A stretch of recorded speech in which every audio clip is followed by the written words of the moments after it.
दैलेखको हाम्रो यो पवित्र भूमि, यो हाम्रो एउटा यो भन्दा ठुलो पवित्र भूमि कोही पनि छैन। हामी यहाँ हुँदै गर्दा यसको वास्तविकता मान्छेले त्यति थाहा पाइरहेको छैन क्या।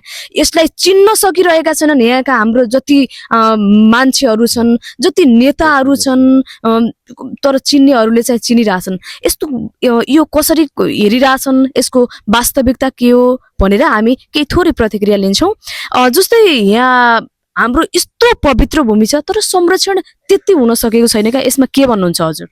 यहाँ हाम्रो धेरै पाँचथान पञ्चकोशी ज्वाला क्षेत्रभित्रको नाभिस्थान हो। यो नाभिस्थानमा अनि नाभि छ, अनि यहाँ सबै चक्र छन्, पञ्चकोशीका 5 चक्र छन्। यहाँभित्र हामी के भन्छौँ भने अहिलेसम्म यसको खोज पनि छैन, अध्ययन पनि छैन, अनुसन्धान पनि भएको छैन। त्यसकारण हामीले भोलिको लागि यसको अध्ययन र अनुसन्धान खोज गरेर यसमा के चिज हो, कस्तो हो, यसको अर्थ क्या हो, यो शक्ति कस्तो छ यहाँको भनेर हामीले अध्ययन गर्नुपर्ने देख्छु। मैले अनुसन्धान लगाउनु पर्ने देख्छु। भोलिको पिँढीको लागि हामीले यो के हो भन्ने कुरा, संस्कार, धर्म अनि यहाँको अनि संस्कृति, यहाँको शक्ति के हो भनेर हामीले भोलिको लागि हामीले त्यो बताउने र हुनुपर्छ। सबैले प्रचार देश विदेशसँग यहाँको अस्तित्व र यहाँको शक्तिलाई देखाउन सक्नुपर्छ।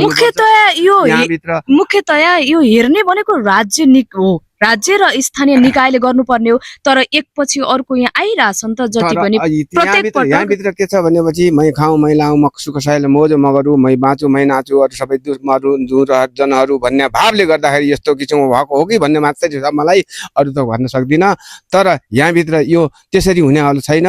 यहाँ त अनि यो विस्फोट हुनेवालो छ। विस्फोट भयो भनेपछि भोलि अनि यसैबाट शान्ति हुन्छ। हिजोको द्वन्द्वकाल पनि यहीँबाट शान्ति भएको, अनि भोलिका सङ्कटकाल पनि यहीँबाट शान्ति हुन्छ। यो शान्तिको भूमि हो, शान्तिको शक्ति छ।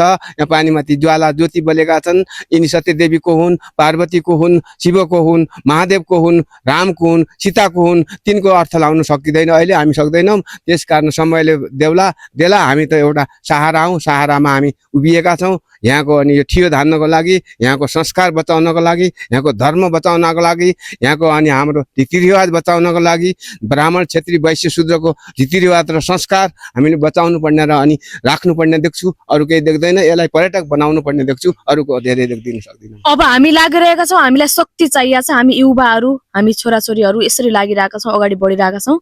हामीलाई एकदमै शक्ति चाहिएको छ यसको। अब हामीले यहाँबाट अन्य क्षेत्रम कृतम पापम पञ्चकोशी विनश्यते, पञ्चकोशी क्षेत्रम कृतम पापम वर्जलेपि भविष्यति भनेको के हो, त्यहीको अर्थ आफैले लाउनु पर्ने छ। हामीले भन्न सक्दैनौँ, हामी समय छैन हामीसित।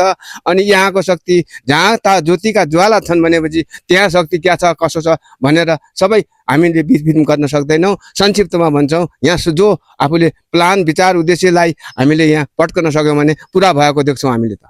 हस्, धन्यवाद हजुरलाई।